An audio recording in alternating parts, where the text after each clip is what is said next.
Welcome to Q1FY22 earnings call of Alkem Laboratories. From the management side, we have Mr. Sandeep Singh, Managing Director, Mr. Rajesh Dubey, Chief Financial Officer, Mr. Amit Gare, President, International Business, Mr. Yogesh Kausal, President, Chronic Division, and Mr. Gagan Borana from the Investor Relations. Over to you, Gagan, for the opening remarks. Thank you, Tushar. Good evening, everyone, and thank you for joining us today for our Q1 FY22 earnings call. Earlier during the day, we have released our financial results and an investor presentation, and the same are also posted on our website. Hope you had a chance to look at it. To discuss the business performance and outlook going forward, we have on this call the senior management team of Alkem. Before I proceed with this call, I would like to remind everyone that this call is being recorded and the call transcript will be made available on our website as well. I would also like to add that today's discussion may include forward-looking statements and the same must be viewed in conjunction with the risks that our business faces. After the end of this call, if any of your queries remain unanswered, please feel free to get in touch with me. With this, I would like to hand over the call to Mr. Sandeep Singh to present the key highlights of the quarter gone by and strategy going forward. Over to you, sir. Thank you, Gagan.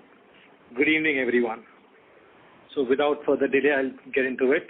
We have had a strong start to the financial year with total operating revenues growing by 37.1% year-on-year, EBITDA margin coming in at 21.7%, and net profits after tax growing by about 11% to 468 crores.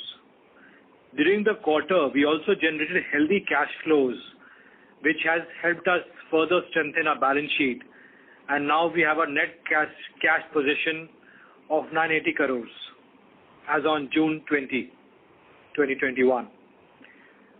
Talking about our India business, it registered a growth of 65.3% year-on-year during the quarter, which was majorly driven by strong volume-led growth in acute therapy. Even adjusting for the low base of last year, the company delivered a robust growth over Q1 FY20 base, which was more of a normal quarter for the company. Moving to international business, the US business reported a sequential growth of 11.2% year-on-year, decline of 9.3% in the quarter. During the quarter, we filed 2 ANDAs with the US FDA and received 5 approvals. Apart from the US, the international markets delivered a strong year-on-year growth of 56.4%. Tracking our progress in the biosimilar segment, I'm happy to share with you that last month we have received market authorization for 2 more products for India market. We would soon be launching these 2 products, taking the total of 3 product launches in India from Enzene platform. We have also signed a few important licensing and supply agreements in the biotech space worth 100 crores. They are based on milestones going forward with global pharmaceutical companies to monetize the product pipeline globally. In terms of regulatory status of our manufacturing facilities, St. Louis facility was inspected in June 2021, and post the inspection we received 2 observations. We have already replied to the US FDA with the corrective and preventive action plan to resolve these observations. Apart from St. Louis, all other 5 manufacturing facilities supplying to the US markets have an EIR as on date. Our new manufacturing facility at Indore is awaiting pre-approval inspection by US FDA. Also, very recently, we had a remote and virtual US FDA inspection of a bioequivalence center at Taloja, which we successfully closed without any observation. With this, I would like to open the floor for Q&A. Thank you very much. Thank you. Ladies and gentlemen, we will now begin the question and answer session. Anyone who wishes to ask a question may press star and 1 on their touch-tone phone. If you wish to remove yourself from the question queue, you may press star and 2. Participants are requested to use handsets while asking a question. Ladies and gentlemen, we will wait for a moment while the question queue assembles.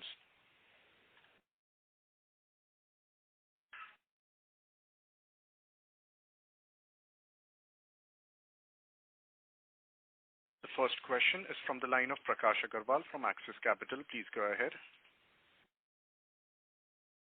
Yeah, hi. Thanks for the opportunity and congrats on good numbers. Just on the sales growth outlook, especially for India business, given that it's a very high growth, how do you see the rest of the year panning out for you? Yogesh, you can go ahead. Yes. See, the first 2 months certainly were, supported by COVID and all that stuff, so it was a very healthy growth. But now, so with now industry settling to around 11 to 12%, we expect that balance 9 months and by end of the year, we should be in a high teens. That's what is our projection by March. Okay, you mentioned COVID-led. So, apart from vitamins, which is indirect COVID use, did you have any other COVID products? No. We don't have any antiviral or anything to do with the COVID except for multivitamins, A to Z. Yeah. So it's all core portfolio, right? It's all core portfolio. Yeah. Okay. And 2 quick ones for Mr. Rajesh Dubey on the, one is on the gross margins. It seemed a little low despite a strong growth. Are there any one-offs, if you can explain that? And secondly, on the free cash flow and net cash flow for the quarter. Thank you. So, Prakash, I will take your first question, that is gross margin. Yes, gross margin in this quarter, it is having one-off. And that one-off is, we have extended our provision related to near expiry. If you recollect, in Q4 of last year, we revised our policy for taking provision for near expiry from 6 months to 12 months. And that was one quarter where we took sizable near expiry provision. When we are taking provision, we conclude or we estimate we will not be able to sell this product at normal price. And but possibilities are there. It may get realized also. But right now we expect we are not going to sell. So some of the inventories fall due as per our policy within 12 months shelf-life period, and that also is considered. So I think definitely we see this as a one-off, because going forward then again it will come in our normal cycle of 12 months. So this time actually NRV provision and the near expiry, if we put both this together, so definitely it is impacting our margin by 1.5%. And okay. Yeah, I think that is a major reason behind it. And free cash flow and cash flow from operations? So we have free cash flow of 981 crore as of 30th of June. In this quarter, we generated more than 450 crores free cash. Yes, and by year end, if you want some guidelines, we'll be crossing 1,000. So 450 crores is after all the capex and working capital, 450 crores. Yeah. Okay, perfect, sir. Thank you. I will join that with you. Thank you. The next question is from the line of Nithya Balasubramaniam from Bernstein Research. Please go ahead. Yeah, thank you. So in India, I presume other than the VMS portfolio, your anti-infectives portfolio, as it's Azithromycin, doxycycline, etc., would also have seen a benefit because of wave 2. Is it possible to strip out the growth from those kind of products and tell us what's the true underlying growth of your base portfolio ex-COVID? Other than COVID, in fact, didn't really impacted our core portfolio. So other than multivitamins and all, yes, there was impact on anti-infectives. But the anti-infective also grew because this time the lockdown was not for patient and doctors. The patient flow was almost normal. So that's the reason, because of base effect also, we got a high growth, and because of patient flow also, it was a good growth. So, of course, in the coming quarter, we should be coming back to, as I said, in a normal growth trajectory, which we projected around high teens and all. Got it. Yeah. In terms of your critical care portfolio, how is the recovery looking like in that part of the portfolio? As far as if you're asking me, portfolio which is for critical disease management, then we are mainly into hospitals, okay, and which are injectables. So our critical care portfolio is largely major antibiotics like meropenem and all. Other than that, we don't have any cardiovascular portfolio which is used in critical care management. So as hospitals are opening up, COVID, there were very high uses of high-end antibacterials. So there was some traction we have seen in injectables. But in the coming time, as elective surgeries opens up, we a similar trend. Understood. Thank you. And one on US, I think a couple of calls earlier you had guided for about 15 to 16% growth for the next 2-3 years, driven largely by new launches. But we are seeing the growth kind of cooling off a little bit, though QOQ still looks healthy. Anything, do you still stick to that guidance? Any color on why the YOY growth wasn't as you would have expected? Yeah, Mr. Ghare, can you please take that? Sure. Thank you. Yeah, I agree with you. The broad guidance still remains, broadly what we had given. And, year on year, quarter growth, of course, there has been a degrowth. A couple of reasons obviously affected. One was obviously we had a lot of a strong quarter last year, mainly because of some of forward buying done by our customers. A bit of, stockpiling and panic buying as well affected that. The reason, so that's one of the reasons. The other reason has been some loss of market share and obviously price deflation, which has, sort of depressed this particular quarter compared to, 12 months ago. But our broad guidance remains similar, and we are, looking to grow at those numbers. Got it. Thank you so much. Thank you. The next question is from the line of Abdul Qadir Puranwala from Anand Rathi. Please go ahead. Yeah, hi. Thank you for the opportunity and congratulations on good set of numbers. So would it be possible for you to provide some color on how the growth in India would be in acute and chronic and the trade generic segment? I think broadly we kind of not give therapy breakup, but I can tell you that acute grew, outperformed growth overall in spite of a high base, and chronic and trade generic both grew like very substantial, about 50% both of them. Understood, sir. Yeah. And thank you. And my second question is on the US business. So recently we got a approval for Duexis.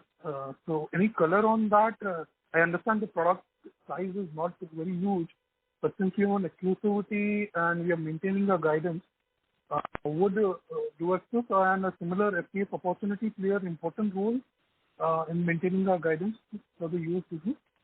I think I will let Mr. Ghare come on that. So, Mr. Ghare, over to you. Thank you, sir. Yes, we have launched the generic Duexis, famotidine ibuprofen, and obviously we will look at acquiring as much market share as we can. Please remember this launch is at risk. We are still litigating in the upper circuit. But beyond that, I would not like to comment anything further at this time. Sure. Thank you. Thank you. The next question is from the line of Nimish Mehta from Research Delta Advisors. Please go ahead. Yeah, thanks for the opportunity. My question is again, related to the US market.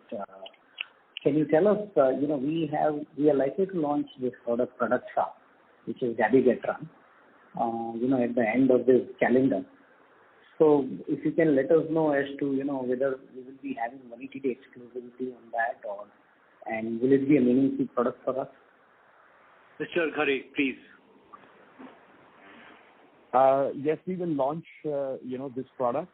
I'm not sure whether the launch is December or has been pushed back by 6 months. because of pediatric exclusivity, so I don't want to comment. But certainly we'll be the first to launch the product in the market. We will have a 180-day exclusivity. The first launch and the 180-day exclusivity will be shared amongst all the first filers. And in terms of whether the product will be significant for us or not, I would not like to give any specific guidance on any particular product. In any case, launch is few months away. But we will obviously try our best to get commensurate market share. Understood. And, given that we have had two high value launches, that is generic mesalamine and the XS, as you just mentioned, which I would assume that will be very high margin, even the low competition. Would you not think that, the lowered gross margin guidance that we had given last quarter needs to be revised upwards? Any thoughts on that? That will be helpful. Yeah, so generally sorry, go ahead. The question is for you, rightly. Both products are for US, so go ahead, sir. Okay. Sorry for that, Sandeep. Thank you. Look, the overall guidance given by CFO, obviously he will explain, but generally, the new products always come with a better margin profile. And when we look at our overall product mix, we obviously factor that. So, certainly the new products will come at a higher margin. I guess that's all that I can answer on this question. Yeah, so if CFO can tell me about the lowered gross margin, will that still be maintained or you think it will improve? That will help me. Yeah, I think our guidelines is not on lower side. Our guidelines, it was 60 to 61%. Of course, we are not factoring product to product. It's a basket gross margin guidelines. There are so many factors which affects margin, and particularly gross margin. But we strongly believe what gross margin we have given, we are going to work towards that. In this situation, even this gross margin, we might feel little bit pressure kind of situation because of API prices increasing. But all blend put together, we feel will be there what guidelines we have given of 60 to 61%. Is this okay?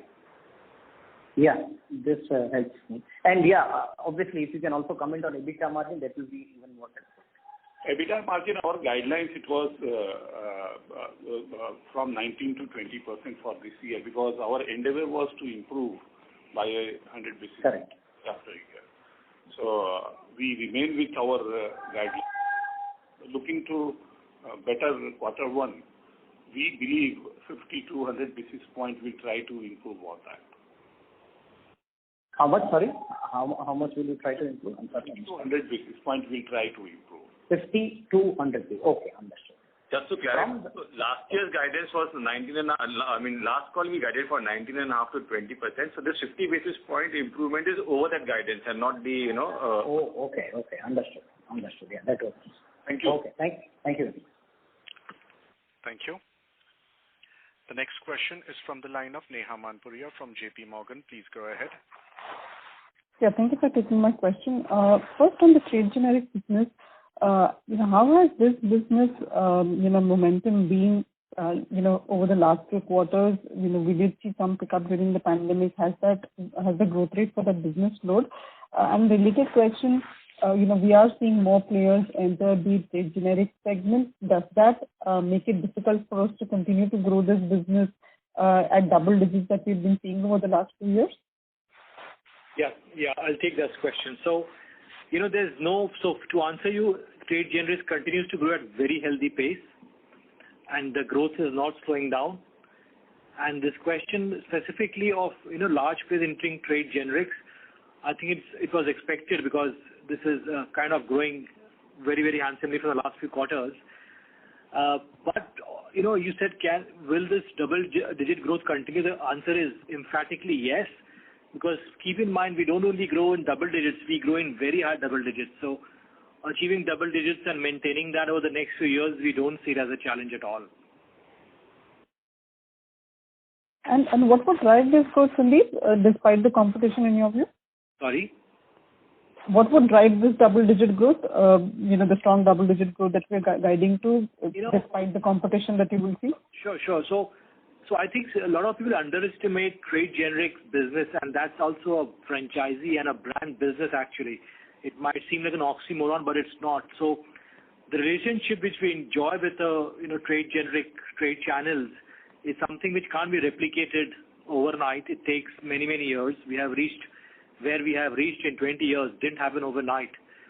So all the best people have come in, but they will also take the time, ma'am. And we got to kind of appreciate that. This is a tough business actually. Understood. And in your opening remarks, Sandeep, you mentioned licensing, certain licensing deals worth 100 crores. Right. With Global Pharma. If you could give some color on that, I didn't really, catch the context of that, please. Tell you that, yes. So, Inzina Biotech subsidiary has out-licensed this. One of them is a MAB. It's with a European company, and that out-licensing value is $10 million based on milestone and up to launch. And they have also out-licensed one recombinant peptide to a company in South Korea. That's around worth $2.5 million. So therefore, both of them put together, I said that it's close to 100 crores. And that's again based on milestones. But I think bigger out licensing, and I personally see a bright future for biosimilars as we go forward. Understood. Okay, got it. Thank you so much. Thank you. Thank you. The next question is from the line of Harith Ahmed from Spark Capital Advisors. Please go ahead. Hi, thanks for the opportunity. On biosimilars, will you be able to share what percentage of our R&D spends today is for biosimilars? And on the licensing of the MAB product that we have done to a European partner, what stage of development is that product? And could you give some timelines around development and launch for this product? Sorry. So I got your first question, and second question maybe I'll ask you to repeat, but I'll quickly answer you. So we spend close to 12 to 14% of our R&D on biotech historically. What is your second question, sir? So this product that you licensed to Teramex, yes. What stage of development is that product? Is it in clinical trials already, or? Yeah. So in India we have got approval. So in India it's going to get launched, but this is for Europe and some other countries. So that we are going to enter clinical stage very soon for Europe. Phase 1 will initiate in a couple of months. So early stage. And the market formation or patent expiries for this product would be? Yeah. So, I mean, if you're talking about launch, that's still like 4 years away, 4 to 5 years away. Okay. Yeah. Okay. And my second question is on the PCPM for domestic business. How much lower is the PCPM for the chronic segment in our domestic business, and when do we expect this to catch up with the achieved segment PCPM for us? Yeah, Yogesh, you can take that. So, we have some very evolved business and then we are evolving business. So for the evolved business, we have a productivity in a range of around 8 to 10 lakhs. And from the evolving business, our productivity range is around 3.5 to 4. And the new businesses, our productivity ranges between 1.5 to 2 lakhs. Have I answered you? Okay. Yeah. Yes, got it. And then the evolved business, when you talk about, you're probably referring to our neuropsychiatry segment. No, anti-infective segment. Yeah, anti-infective. Okay. And then within chronic segment, the chronic therapies, would the PCPM be significantly lower versus the company level PCPM? Yeah, since we are almost 80-85% antibiotics, anti-infectives, so there our PCPM is in a range of around 8 to 10, and chronic is evolving, where we are in a range of around 3.5 to 4 lakhs. Okay, understood. Thank you. That's all from my side. Thank you. The next question is from the line of Kunal Randeria from Edelweiss. Please go ahead. Good evening, and thanks for taking my question. So my first question is on the vitamins portfolio. So this business is growing at a very fast clip, and Alkem is actually growing double almost 2x the market. Now we're number 2 in India. I'm just wondering what's the sustainability of this business from here on? So see, COVID certainly has an extraordinary surge on such, multivitamins, and particularly those which are zinc-based preparations. So, this 3-month traction, certainly you can't see, in a regular time, but they are our core product. They are our focus products. So they will sustain, they will outbeat the industry growth, that is for sure, but certainly not the COVID surge. So these are our core focus products, and we should outperform the market growth. Right. So would it be fair to assume that maybe, quarter or two down the line, there could be some pressure on this portfolio because of a high base? No. Yeah, you can expect. In the first quarter next year, you can expect some pressure on these portfolios. Sure. And the second question is on, a pre-sow that you launched in this quarter. So would it be fair to assume that you're working on other mesalamine products also, and are there any sort of launch timelines that you would like to share with us? Yeah. So honestly, we don't like to talk about a pipeline. So any assumptions I think would not be correct. And also would like to add that these mesalamine formulations we all know are pretty tough. So even if we are working on it, I don't think so we'll be in any position to tell you when or where, if at all it happens. So nothing right there we want to comment. Sure. And just one more question, if I can. Can you share how the API prices are behaving now, whether it's going up or it's stabilized now, and how is it impacting your gross margins? Mr. Dubey, please. Yeah. API prices, it has started going up from March end, and till mid of May, actually, we witnessed major spurt in selected API prices. But after that, it started softening, and it has not come back to normalcy. But I think major it has come within range, and slowly we expect it is going to be normalized. So now trend is not upward, either it is softening or stable kind of. So, sir, is it yet to impact our numbers, or has it already impacted in this quarter? In this quarter, some little bit impact it has come, but since, as I said, prices started showing upward trend from April and May, so we procure material, then formulation has happened, and now once sale is going to happen, then it will hit to our financials. So June sale, to certain extent, and very normal or very minimal kind of impact it has gone. But in quarter 2, we'll be having rest of the impact of API price increase. But I think, yes, it has impacted, but it is manageable, and we are comfortable on gross margin, what guidelines we have provided. Okay, got it. Thank you, and all the best. Thank you. The next question is from the line of Sriram Rathi from ICICI Securities. Please go ahead. Yeah, thanks for the opportunity. So there's one question from my side. This staff cost looks very high this quarter. Was there any one-off in this quarter, and or any specific increase which has happened? Staff cost, Mr. Dubey, please. Yeah. So staff cost, we have a few one-offs in this quarter. One is, in fact, it's on account of gratuity and leave encashment liability provisioning. And this has happened because we revised basic of our employees. Traditionally, it was 37% of the CTC, but new wage bill is expected, so we decided to true up to certain extent. So from 37%, we increased to 42%. So that one-off, it has come in this quarter, and that is not going to remain going forward.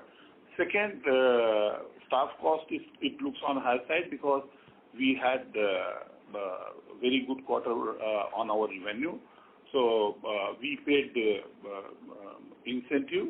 If you are comparing with last year's quarter one, definitely incentive, even percentage-wise and achievement-wise also, it was very much compromised.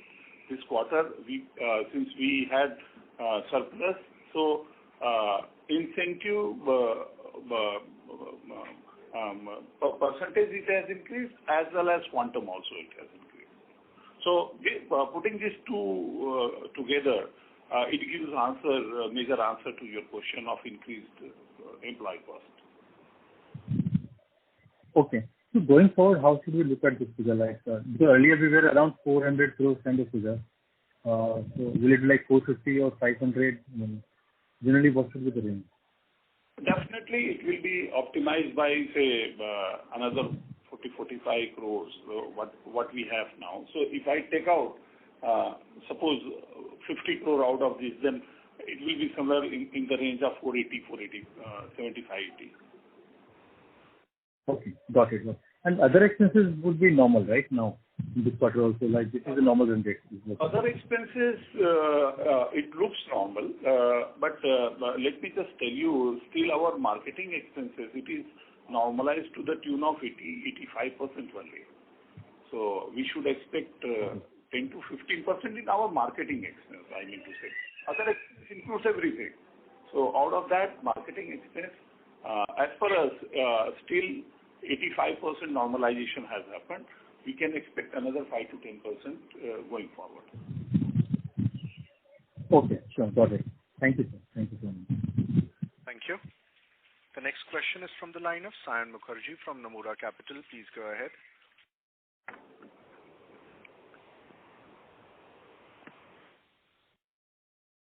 Sayan Mukherjee from Nomura Capital, your line is unmuted. Please go ahead. Sorry. Can you hear me? Yeah. Yes, we can. Yeah, yes. Just, this, you mentioned about employee cost. There is some adjustment on inventory. Is it possible to quantify how much are these two, elements in this quarter? Yeah. Employee cost, I'm sure you must have, I was able to explain why we are having one-time cost of that. We increased basic from 37% to 42%, resulting into increase in gratuity liability and leave encashment liability. So it is not cash payout, it is provision. And if I put both these together, around 29 crores additional provision we had to take. Okay. And on the inventory provision that you took this quarter, sir, on inventory provision and additional NRV provision, because NRV, it goes along with your sales. So if I put both these together, around 35 to 40 crores, in fact 38 crores, it was additional, which we can term as one-off kind of. Okay, thanks. And Sandeep, on the biosimilars, front, there seems to be some progress made. So what is the kind of investments we have made so far? You mentioned almost 12 to 15% of R&D goes in there. So what kind of annual expenses we incur? And if you can talk about the capabilities that you put in place, the people that you have got, the team that you have put in place, and just to give us a sense, like what makes you feel good about the business in terms of you being able to execute your strategy here. Sure. No, thank you, sir. So totally we have invested 650 crores in biotech. This includes R&D and capex and total expenditure so far. Roughly we spent close to 100 CR on biotech, including now manufacturing and everything. That's the total expenditure on biotech. Your question on what is a capability to kind of for the front end. Mainly biotech are for, let's say, some indications of onco, and some of them also in bone health, in osteo segment. So I think on the onco segment, we have some some catch up to do there. But on the bone health side, I think we are very strong. We have good connect with orthopedics, and so we'll do well there. But keep in mind that this is a business which is meant to be not just for Alkem. So we have out-licensed some drugs to Lupin, we have out-licensed to Zydus, and even globally we are out licensing. So we should not rely only on our strength to do justice with biotech. So just keep that in mind, Sayan.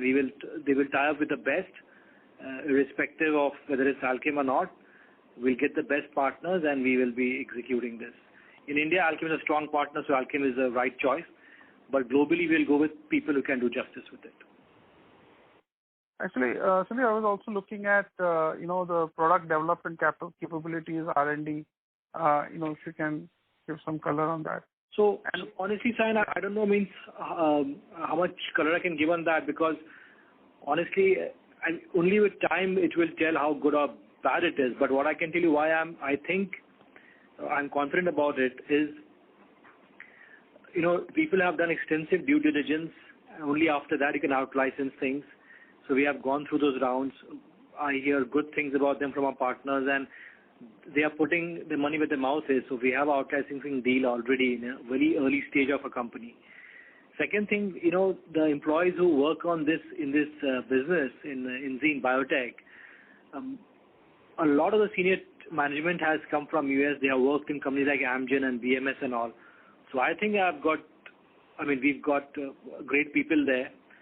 But yes, few things only time will tell, Sayan. As an entrepreneur, I'm always positive, but that's my job. But I think you all be cautious and just watch us. That will answer us honestly. Okay, and do you plan to kind of, list this separately or do some funding here? Yes, I think we are discussing, Sayan. That's an interesting, very interesting topic idea. We do mull over it, but we also kind of are in a situation where we think if we kind of raise or list so early, we might lose a lot on valuation because we are at very early stage. But I do think that biosimilar or biotech is a huge opportunity. It might need a lot of capital as we get ambitious in the next few years.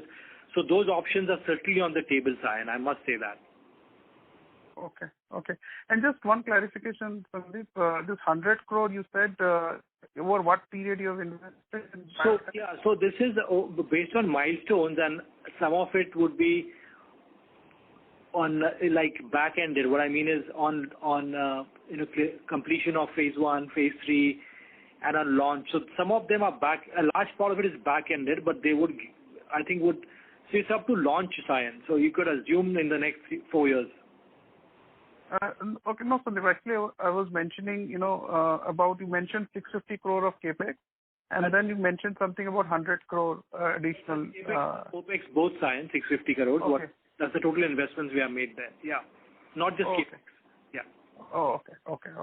Yeah. Okay. Thank you. Thanks. Thank you, sir. Thank you. The next question is from the line of Damayanti Kerai from HSBC Securities and Capital Market Limited. Please go ahead. Hi, thank you for the opportunity. So my question is coming back to operating costs, a few clarifications. So on the API prices increase, you said after May it's now cooling down, and you haven't seen anything incremental in recent months, right? Can you clarify, any observation on the API price in recent weeks? Yeah, Damayanti, you're right. I said same thing. Actually, API prices mainly in the month of April, and so it has started softening after mid of May, and it has not come back to the normalcy to a certain extent, closer to earlier one. So we feel now. Okay. Okay. And then coming to marketing costs in India, you said we are now at 80-85%, and then as business picks up, we will see further change there. That's on marketing costs, right? True. Actually, in fact, I just wanted to indicate our marketing activities, it has not come to normalcy when I see cost of my marketing cost. So we strongly believe still cost front, we can have additional cost to the tune of 5 to 7% or 10% going forward once it becomes normal. And I think Mr. Yogesh Kaushal is also here. and he will be in better position to give exact feel on marketing activities, how much it got normalized. I go by what our CFO said. Initial first quarter, because of May lockdown, there were certain restrictions on marketing, but in the second and third quarter, we see the marketing cost opening up. So we should come back to our usual marketing investment in the second quarter onwards. Okay, sir, that's helpful. And just a final comment on your observation on recent cost on the freight and logistics side, because some of your competitors have mentioned certain increase in there. So what are your observation on this freight and logistic part? Yes, actually we witness higher selling and distribution cost, which is mainly logistic cost. And if I have to bifurcate between domestic and international, domestic obviously it has to be on higher side because of our enhanced sale. So that is justified. But even for our international logistic, actually rates it has increased. So that also resulted in higher selling and distribution cost in this quarter. And that increase in rate is significantly high. So it was a substantial amount which has gone in our P&L of this quarter. Okay, so that was for 1Q. What are recent observation, like what are update on this logistic cost? Has it cooled down a bit, or it's at similar level compared to last? But not substantial. Still, normalization has to happen there. If I'm overseas logistic cost for domestic, I think it will go in proportion to your revenue. So when I see on absolute amount term, it indicates higher debit it has gone, but it's in ratio of our revenue. So domestic, I don't think any abnormality it has happened, but for international rate, it has gone up. It has come down a little bit, but not very significant. So still we are waiting for normalization. That's helpful. And so my final question is on your general observation on the pricing erosion environment in the US. So can you please comment on that? Mr. Ghare, please. The pricing deflation has, it's always there, and it has been strong, in the past 15 months since the beginning of COVID. Obviously, the products which are launched, the newer products, undergo a higher deflation. I think overall on our portfolio basis, our deflation was still in single digits, but on higher side, higher single digit numbers. Okay, so we are still in single digit, and are we seeing any, I'll say, intensifying pressure in last few months, or it's broadly in that single digit range for us? Well, let me just say that the pressure has been there since the last 15 months or 12 months, and not that it wasn't there before, but that increase that I talked about from the 3-4% levels to 8-9% levels has been there for last 12 months. So it hasn't increased, but unfortunately it hasn't decreased as well. Okay, sir. Thank you for your answers. That's helpful. Thank you. The next question is from the line of Yashti from iThought PMS. Please go ahead. Yeah. Hi team. Congratulations on a good set of numbers. Am I audible? Yes, very well. Yeah. I have two questions. The first one is, so on a medium-term basis, let's say like 5 or 6 years down the line, can we double down on our current revenues, which is around 8,800 crores right now? So can we go around 17.5 to 18,000 crores organically? So I don't want any very specific numbers, but as a long-term shareholder, if you could just give some broad guidance if that growth is achievable, and if yes, what would be the drivers for these growths?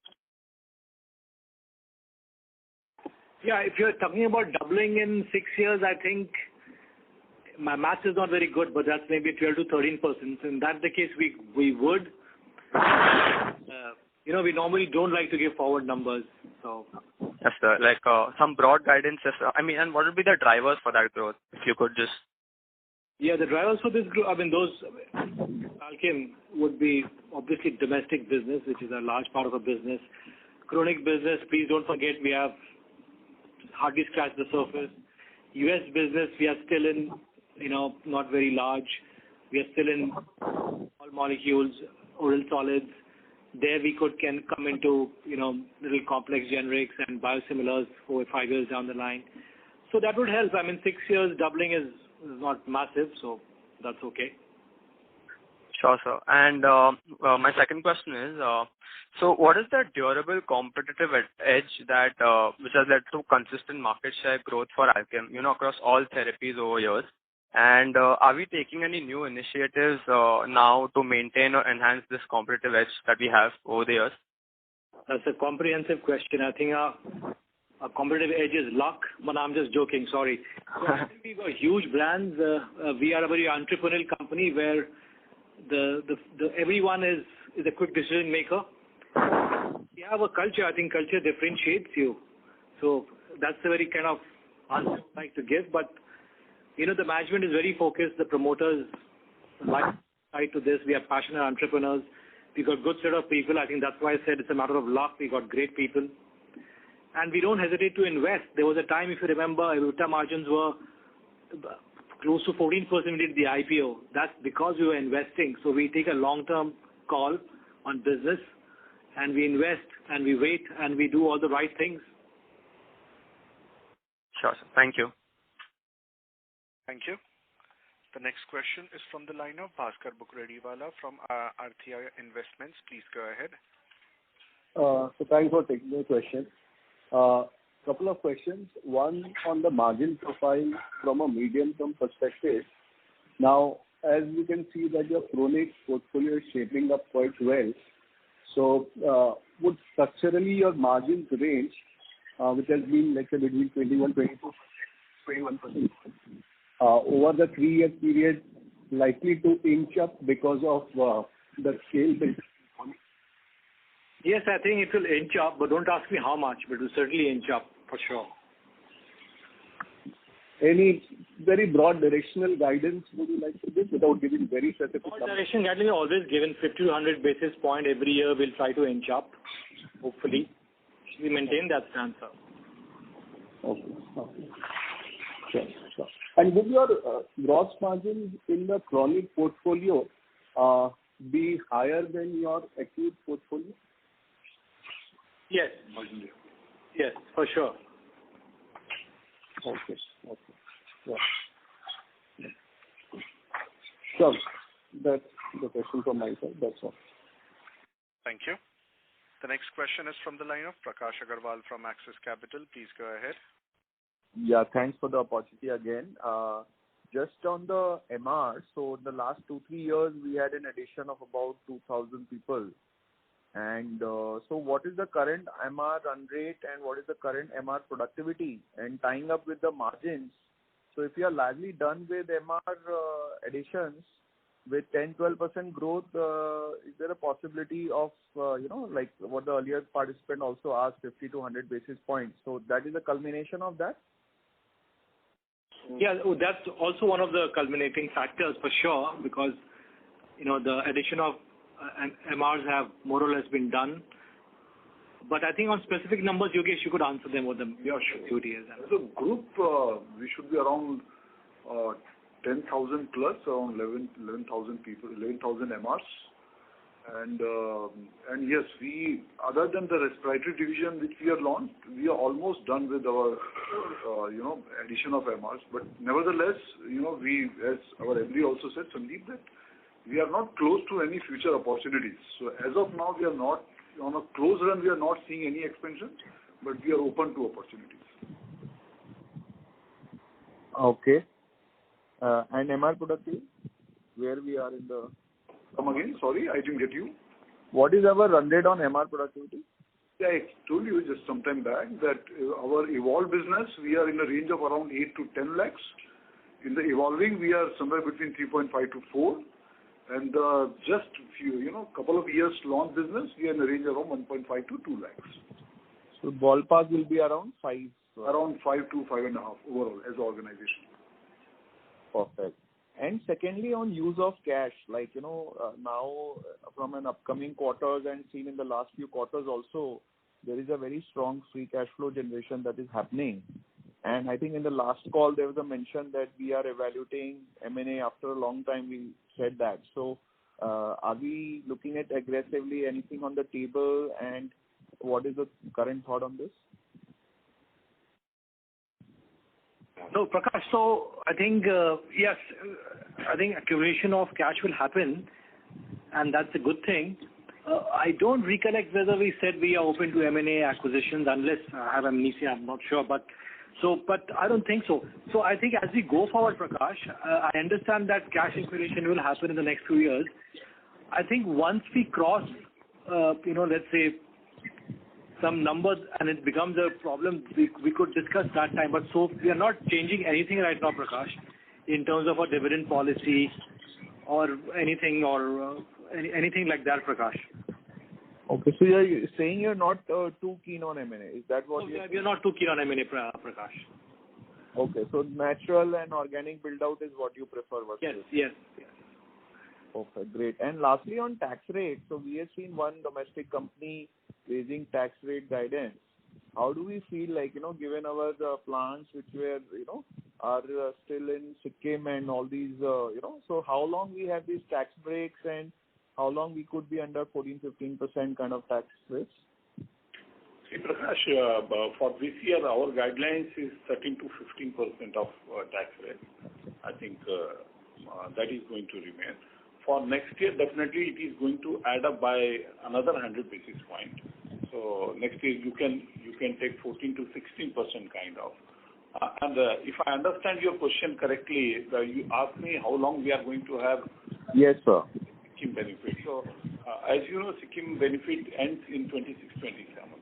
So 26-27. Oh. 26-27. But have in your mind, we have a facility in SEZ also. So that also is having tax advantage. And they got MAT credit also. You got. Huge MAT credit. Yeah. So this SEZ, even though for 5 years it is 100%, but next 10 years 50% advantage is there also. But yes, as Managing Director he said, we have used MAT credit. Even though our tax rate it is going above MAT rate, but our cash flow on account of taxation it will be under control. So, but yes, definitely debit will start coming to P&L. Cash outflow it will not be there up beyond 21%. Okay. You want anything specific? No, this is very elaborate. Thank you so much. Thank you. The next question is from the line of Nitin Agarwal from DAM Capital. Please go ahead. Thanks for taking the question. Sir, on the other expenses, this has been obviously one very volatile and unpredictable element for the last 4 or 5 quarters. I mean, in the past, it's been in early 20s, mid-20s as a percentage of sales for us. I think in the conversation that we've had over the quarters, if Spunis understands it right, we've been suggesting that there is not much structural change which has happened in this cost item.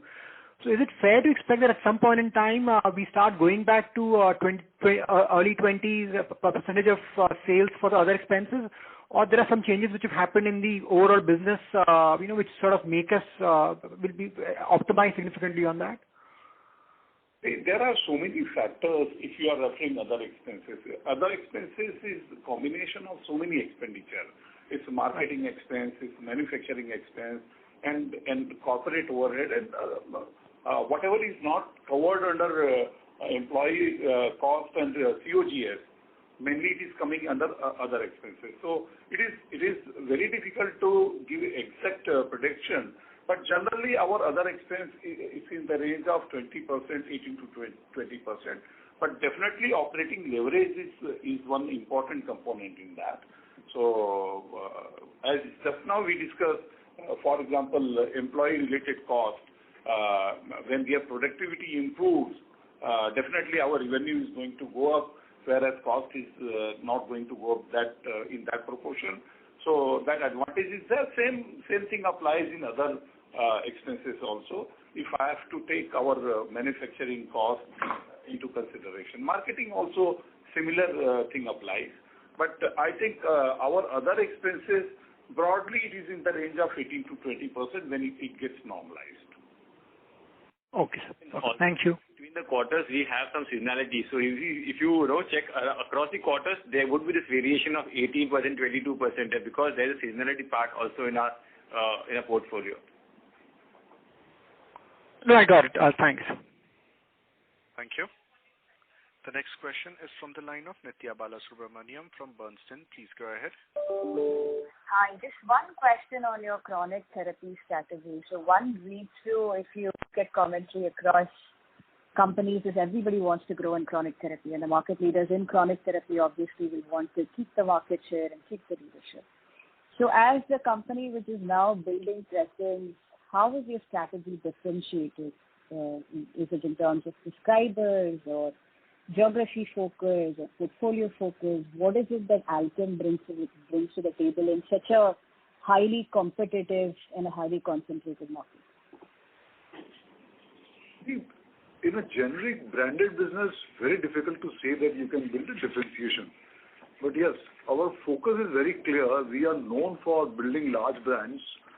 So, this legacy we carry, and that's how we are looking at our chronic portfolio also. We are looking at brand size of 100, 200 crore types in the coming time. And we have already chosen some of the key therapies like cardiology and diabetology, which constitute around 52% of chronic. So there we'll be investing heavy, and we'll look at building productivity and future expansions also. At the same time, we are reasonably good at CNS, so we will continue to consolidate. And some of the business like urology and all, we will have a reasonable expectation, not very high. So this is how we are working on our various portfolios and various therapies. In terms of customer, yes, this is where we will be working a little aggressive, because we don't have such a large prescriber base. So our endeavor would be to see that we expand our prescriber base across therapies. Your strength obviously lies in primary care physicians because of your leadership in anti-infective categories. Wouldn't it be easier for you to bring the therapy down to the primary care level and leverage your leadership rather than trying to establish yourself as a specialist? It will always remain. You have to make a choice between two, whether you want to go through a primary physician or you want to go through a specialist. I think we have chosen to go through a specialist route, and we will continue to sustain that. Yeah, it's a tougher journey, but a more sustainable one once you arrive there. Got it. Thank you so much. Thank you. As there are no further questions in queue, I now hand the conference over to the management for their closing comments. Thank you everyone for